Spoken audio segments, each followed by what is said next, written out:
Hello students, कैसे हो? उम्मीद करता हूँ बढ़िया होंगे। तो इस क्लास में भी हम लोग अपना पूरा कंप्लीट प्रैक्टिस सेट लगाने हैं और इसमें आपके जो है मैथ के सारे क्वेश्चन करेंगे, क्योंकि आप जानते हो बेटा, अगर आपको सिलेक्शन लेना है ना, तो 100% आपको ये मैथ के पूरे 20 क्वेश्चन 20 में से 20 ही सही करने होंगे।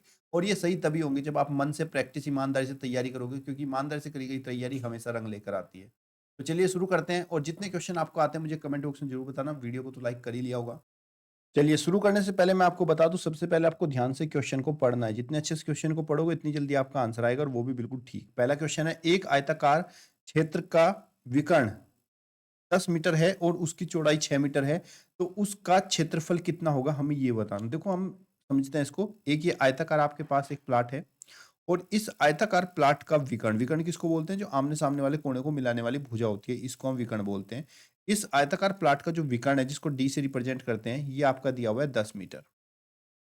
और इसकी चौड़ाई, ये इसकी चौड़ाई है, ब्रेथ, जो कि हमें दी गई है 6 मीटर। हमें पूछा इसका क्षेत्रफल क्या होगा। तो प्यारे बच्चे, जब आपको क्षेत्रफल निकालना हो तो क्षेत्रफल बराबर होता है लंबाई गुणा चौड़ाई। तो सबसे पहले आपको इसकी लंबाई निकालनी पड़ेगी। और लंबाई कैसे निकलेगी? कोई भी अगर आपका आयताकार क्षेत्रफल होता है या आयताकार क्षेत्र होता है, उसके अंदर लंबाई चौड़ाई और विकर्ण में एक संबंध होता है कि जो आपका विकर्ण का वर्ग होता है वो बराबर होता है लंबाई का वर्ग प्लस चौड़ाई के वर्ग के बराबर। तो यहाँ से अगर बच्चे मुझे लंबाई निकालनी है, तो इसी कंडीशन में लंबाई बराबर हो जाता है मेरा विकर्ण का वर्ग माइनस चौड़ाई का वर्ग। अब विकर्ण कितना दिया हुआ है आपको? विकर्ण दिया हुआ है 10, तो विकर्ण के प्लेस पर आपको रखना है 10, और 10 का कर देना वर्ग, और माइनस चौड़ाई। चौड़ाई आपको 6 दिया है, 6 का वर्ग करेंगे। 10 का वर्ग आपका हो गया 100, और 6 का हो गया आपका 36। 100 में से 36 माइनस करेंगे, आपका आएगा 64, और 64 का वर्गमूल क्या होता है बच्चे? 8 गुणा 8, 88 64 होता है। तो इसकी जो लंबाई होगी वो आपकी 8 हो जाएगी।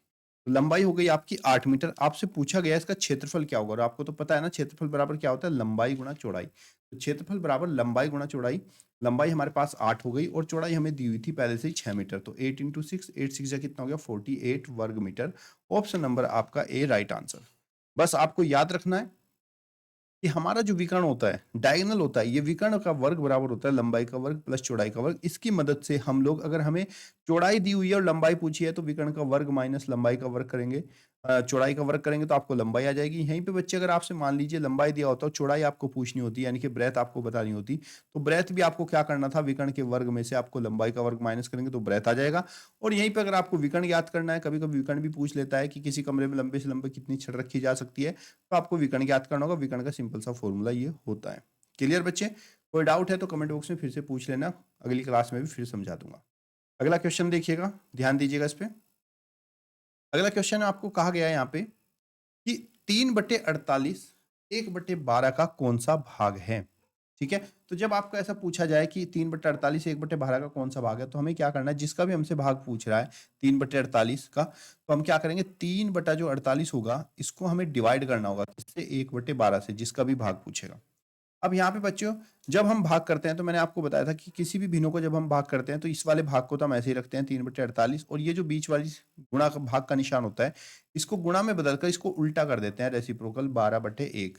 हल करेंगे, 12 एकम 12, और 12 चौका आपका 48 होगा। तो इज इक्वल टू कितना हो जाएगा? 3/4, यानी कि 3/48 जो है 1/12 का 3/4वां भाग है। क्लियर बच्चे? अगला प्रश्न समझिए। यदि 3 मीटर कपड़े का दाम है 18.75 रुपए, तो बताओ 16 मीटर कपड़े का दाम कितना होगा। तो यहाँ पे बच्चे आपको 3 मीटर कपड़े का दाम दिया है। 3 मीटर बराबर कितना हो गया? 18.75 रुपीज। तो आप पहले क्या करो? 1 मीटर कपड़े का दाम निकाल लो। जब 3 मीटर कपड़े का दाम 18 रुपये 75 पैसे है, तो 1 मीटर कपड़े का दाम होगा बच्चे 18.75 डिवाइड बाय 3। 3 से हम इसको भाग कर देंगे, तो ये आपका कटेगा 3×6 = 18, और पॉइंट लगेगा 3 दूनी 6 और 3 पंजे 15। तो 1 मीटर कपड़े का दाम हो गया आपके पास 6 रुपये 25 पैसे। हमसे पूछा गया 16 मीटर कपड़े का दाम बताओ, तो हम लिखेंगे यहाँ पे 16 मीटर कपड़ा बराबर कितना हो जाएगा? 16 गुणा 6.25। इसकी गुणा कर लेंगे बच्चों, 6.25 की 16 से गुणा करिएगा। ऐसे गुणा करने में कोई कंजूसी नहीं, क्योंकि गलती नहीं करनी है पेपर में। 6 पंजे 30, 6 दूनी 12, 3 15, 6 छंग 36, और 1 33। इन टू में 1 पंजे 5, 1 दूनी 2, और 1 छिका आपका 6। प्लस कर देंगे इसको हम 0, 5 5 10, 7 2 9 और 1 10, 6 3 9 और 1 10। पर आपको ध्यान रखना है, दशमलव में बहुत सारे बच्चे गलती करते हैं। दशमलव हमारी यहाँ पे सिर्फ 2 अंकों के बाद है, उसके भाग में भी हमारा 2 अंकों के बाद ही होगा। तो ये आपका 100.00, मतलब कि 100 रुपये हो जाएगा। 16 मीटर कपड़े का दाम कैसे करना है?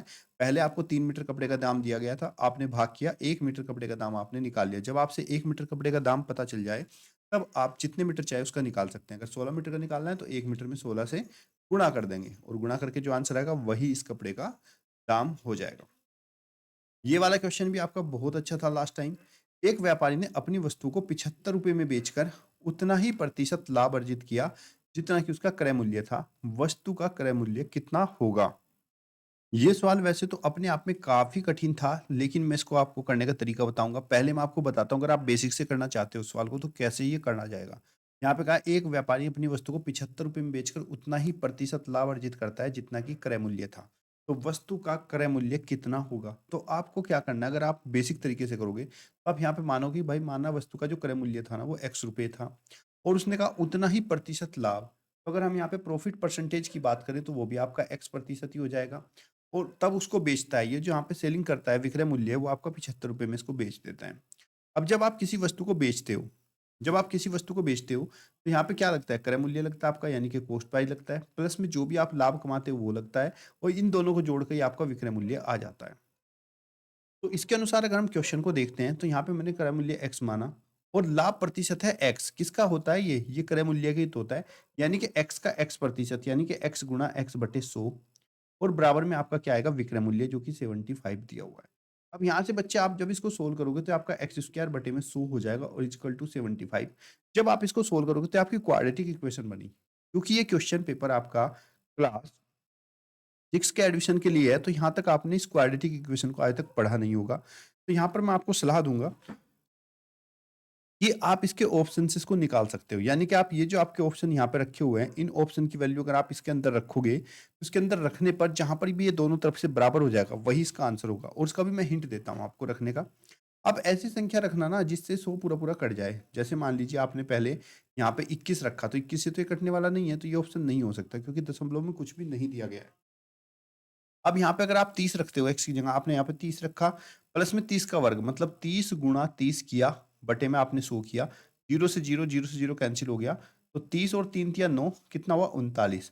लेकिन हमारा तो 75 आना चाहिए था, नहीं आया, तो ये भी ऑप्शन हमारा नहीं होगा। उसके बाद आपका 50 50 रखेंगे इसकी जगह, तो 50 प्लस 50 गुणा 50 डिवाइड बाय 100 है आपका। यहाँ से 2 जीरो से 2 जीरो कैंसिल हो गई, 50 और पंजो पंजो आपका आ गया 25 और 50 और 25 कितना हो गया बच्चा 75। तो इसका मतलब ऑप्शन नंबर सी आपका राइट आंसर हो गया। क्लियर बच्चों? तो ये तो आपका तरीका था ऑप्शन से पता लगाने के लिए। अगर हम इसको बिल्कुल बेसिक मेथड की तरफ जाएं इसका, कि भाई बिल्कुल बेसिक इसको कैसे करना है, तो वो बेसिक वाला तरीका है आपका ये। तो यहाँ पे आपकी एक द्विघात समीकरण बनेगी और जो द्विघात समीकरण आपने बच्चों, मुझे उम्मीद है कि अब तक नहीं पढ़ी होगी, जो इस लेवल से तैयारी कर रहे हैं। द्विघात कैसे बनती है, 10 की इधर गुणा करेंगे तो आपका 10x हो जाएगा, प्लस में एक्स स्क्वायर और बराबर में 10 की इधर गुणा, 10 नहीं सॉरी 100 की, तो 100 की गुणा करेंगे आपका 100x हो जाएगा और इधर 100 की करेंगे तो यह 7500 हो जाएगा। जब इसको हल करेंगे तो आपका एक्स स्क्वायर प्लस में 100x और ये 7500 को भी इधर लाएंगे तो माइनस का 7500 हो जाएगा। अब बच्चे हमें 7500 के ऐसे गुणनखंड करने होंगे कि गुणा करने पर तो 7500 आए और उन्हीं गुणनखंड को अगर हम माइनस करते हैं तो हमारा 100 आए। जब मैं यहाँ पे गुणनखंड को करूंगा तो 7500 के ऐसे गुणनखंड हमें मिल जाते हैं 150 गुणा 50, क्योंकि 150 गुणा 50 की गुणा करते हैं तो 7500 आता है और जब इनको घटाते हैं तो घटाने पर हमें 100 मिल जाता है। पूरी कंडीशन को फॉलो करेगा तो x square plus 150 minus 50 x minus 7500 is equal to 0। यहाँ से बच्चे ब्रैकेट खोलेंगे तो एक्स स्क्वायर प्लस के 150 एक्स माइनस के 50 x minus 7500 is equal to 0। यहाँ से एक्स कॉमन लेंगे तो एक्स माइनस 150 होगा और यहाँ से हम माइनस के 50 कॉमन लेंगे तो ये हमारा एक्स माइनस 150 होगा इज इक्वल टू 0। तो एक्स माइनस 150 रखेंगे इधर और x minus 50 is equal to हम रखेंगे यहाँ पे 0। तो एक बार हम x minus 150 is equal to 0 रखेंगे और एक बार x minus 50 is equal to 0 रखेंगे। यहाँ से जब मैं सोल्व करूंगा तो x इक्वल टू मेरा 150 हो जाएगा, माइनस का वो भी, क्योंकि यहाँ पे प्लस है तो इधर आके माइनस, और इधर x इक्वल टू प्लस का 50 होगा। क्योंकि क्रय मूल्य पूछा था तो क्रय मूल्य कभी भी माइनस में तो होता नहीं है, तो ये वैल्यू हट जाएगी, x इक्वल टू हमारा 50 बचेगा जो कि वैलिड होगा। ऑप्शन नंबर सी आपका राइट आंसर। लेकिन बच्चों यहाँ पर आपको ऑप्शन दिए गए हैं तो आप जो मैंने तरीका बताया था इसमें यहाँ वैल्यू रख के x की, वो ज्यादा बेटर रहेगा। आप लोग इसमें वैल्यू रख के सोल्व कर लेना। लेकिन अगर आपको ऑप्शन नहीं दिए जाते हो, अगर आपको वैसे सोल्व करना है तब आपका ये मेथड इसमें लगेगा, अदरवाइज और कोई तरीका इसको करने का नहीं है। अगला प्रश्न देखिए, क्वेश्चन में दिया गया है 37 सही 1/3 में कितने 1/6 होंगे। तो सबसे पहले हम क्या करेंगे बच्चे, 37 सही 1/3 को अभी मैंने बताया ना कितने 1/6 होंगे ये पूछ रहा है। तो इसको भाग कर देंगे हम 1/6 से।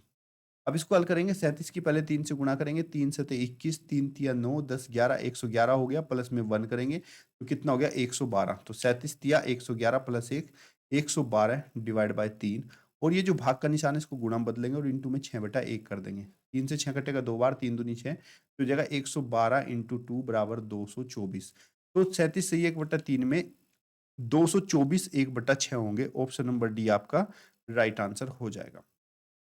क्वेश्चन नंबर 10 देखिएगा।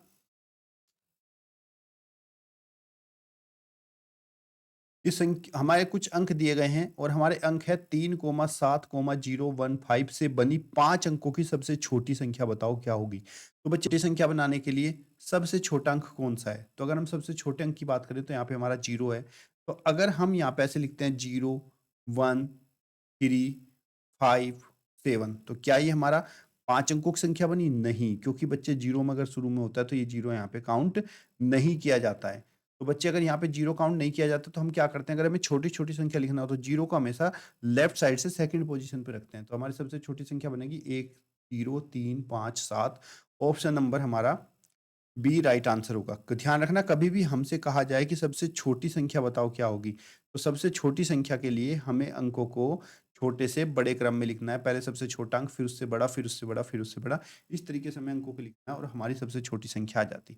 अगर ये हमसे पूछता कि सबसे बड़ी संख्या बताओ क्या होगी, सबसे बड़ी संख्या, तो अंकों को घटते हुए क्रम में लिखेंगे। जो भी अंक हमें दिए होंगे 7 5 3 1 0 तो यहाँ पे ये सबसे बड़ी संख्या आ जाएगी। अगला प्रश्न देखिएगा क्वेश्चन नंबर 11। क्वेश्चन नंबर 11 में कहा गया है कि 8,001 को प्रतिशत में बदलो। ये प्रतिशत के समतुल्य क्या है? मैंने आपको बताया था कि जब भी हम दशमलव को प्रतिशत में बदलते हैं तो उस दशमलव में आपको 100 से गुणा कर देना है और बाहर प्रतिशत का निशान लगा देना है। और आप जानते हो जब किसी संख्या में 100 या 10 या 1000 से गुणा किया जाता है तो जितने जीरो होते हैं उतने टाइम हमारा दशमलव राइट साइड में शिफ्ट हो जाता है। तो ये दशमलव यहाँ से 100 से गुणा करी 1 2 2 बार शिफ्ट होगा यानी कि ये आपका 800.1% हो जाएगा। ऑप्शन नंबर सी आपका राइट आंसर। अगला क्वेश्चन है आपका कि यदि 156.25 को 25 से भाग दिया जाए तो भागफल क्या होगा? तो सिंपली आप जैसे भागफल करते हो ना वैसे ही भागफल कर लेना, कोई दिक्कत नहीं आएगी। यहाँ पे 25 लिखो और 25 सिक्का होता है 150, 150 लिखो, 6 हो गया आपका। बस दशमलव का ध्यान रखना, जब आप दशमलव से अगला नंबर यहाँ पे नीचे रखोगे तो इस दशमलव को यहाँ भागफल में भी लगा देना। 25 दूनी कितना हो गया बच्चा आपका? 50 हो गया। 2 6 में से 5 गया, एक ऊपर से 5 उतार लेंगे, 25 पंजा 125। तो यहाँ पे बेटा आपका उत्तर आ जाएगा 6.25 ऑप्शन नंबर आपका सी राइट आंसर। बस ध्यान रखना जब हम भाग करते हैं, भाग करते हुए संख्याओं को माइनस करते हैं, तो जब भी हम दशमलव की बाद वाली संख्या को नीचे उतारेंगे तो ये जो दशमलव होगा इस दशमलव को भागफल में भी लगा देंगे। अगला प्रश्न देखिए, ये हमारा साधारण ब्याज से है। इसमें कहा गया है कि कितने समय में 50 रुपए का मिश्र धन, यानी कि हमारा जो मूलधन दिया गया है वो रुपए 50 दिया गया है, इनका मिश्र धन 4% वार्षिक ब्याज से दर दी है हमें 4%। कितना हो जाएगा मिश्र धन? हमारी जो अमाउंट है वो 55 रुपए हो जाएगा। तो बच्चे आपको पता ना, आपसे पूछा है कितने समय में, तो समय बराबर होता है हमारा ब्याज गुणा 100 डिवाइड बाय मूलधन गुणा में दर। तो सबसे पहले हमें यहाँ पे ब्याज निकालना पड़ेगा। तो हमारा जो रुपए थे 50 पर हो गए वो 55, तो 55 में से 50 को माइनस कर देना, 5 रुपए क्या हुआ? ब्याज। इसी की वजह से तो ये 50 से 55 हुआ। तो ब्याज बराबर क्या होता है आपका? मिश्रधन माइनस मूलधन।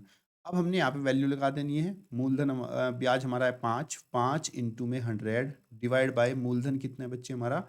मूलधन है यहाँ पे 50 और दर है हमारी 4%। हल करेंगे 50 दूनी 100 और 2 दूनी 4, तो ये आपको हो जाएगा 5/2 यानी कि 2 सही 1/2%। ऑप्शन नंबर डी आपका राइट आंसर। क्वेश्चन नंबर 40 देखना। क्वेश्चन नंबर 14 में आपको क्या कराया, यहाँ पे आलेख दिया गया है कि निम्नलिखित आरेख के आधार पर बताइए ऐसे कितने छात्र हैं जिन्हें 40 से अधिक अंक प्राप्त हुए। 40 से अधिक अंकों की बात की गई है। अगर हम यहाँ से बात करें 40 से अधिक अंक, तो ये देखो अंक दिए गए हैं। यहाँ तक तो 40 तक के अंक है तो इनको हम नहीं लेंगे क्योंकि आपका 20 30 40 है। 40 से अधिक पूछा है तो 40 से अधिक में यहाँ पे कितने हैं? 10 छात्र हैं। और फिर उससे ऊपर कितने हैं? 15 छात्र हैं। और फिर इससे ऊपर कितने हैं? 30 छात्र हैं। तो 40 से अधिक अंक प्राप्त करने वाले हो जाएंगे आपके 15, 10, 25 और 30, 55 छात्र, 55 स्टूडेंट जो है वो हैं जिन्होंने 40 से ऊपर अंक प्राप्त करने हैं। ध्यान रखना 40 से अधिक पूछा है तो इसमें 40 वाले इसको नहीं लेंगे। 40 से ऊपर वाले जितने भी आरेख हैं उन सबको लेंगे और यहाँ पे छात्र दिए गए हैं, छात्रों की संख्या को प्लस कर लेंगे। तो मुझे कमेंट बॉक्स में बताओ बच्चों, यहाँ पर 1 से लेकर 14 तक के सवाल आपको अच्छे से समझ में आए कि नहीं आए। इसके जो बचे हुए सवाल है वो मैं अगले पार्ट में कराऊंगा, क्योंकि इससे आपकी क्लास बहुत लंबी हो जाएगी और लंबी क्लास अक्सर मैंने देखा है कि बच्चे के लिए एक बोरियत साबित होती है और मैं नहीं चाहता हूँ कि कोई बच्चा जब तैयारी कर रहा हो तो वो बोर हो। तो पहले आप इन सब क्वेश्चन को अच्छे से समझना। कमेंट बॉक्स में बताना कि आपको समझ में आए कि नहीं, और अगर नहीं आए तो मुझे कमेंट बॉक्स में बताना, फिर से आपको समझाऊंगा। लेकिन अगर आप यहाँ तक क्लास देख रहे हो तो मतलब आप अपनी तैयारी 100% ईमानदारी से कर रहे हो। आज की क्लास में इतना ही। तब तक के लिए मुझे इजाज़त दीजिए। मिलते हैं नेक्स्ट क्लास में नेक्स्ट सवाल के साथ, बेहतरीन सवाल के साथ। धन्यवाद। जय हिंद, जय भारत।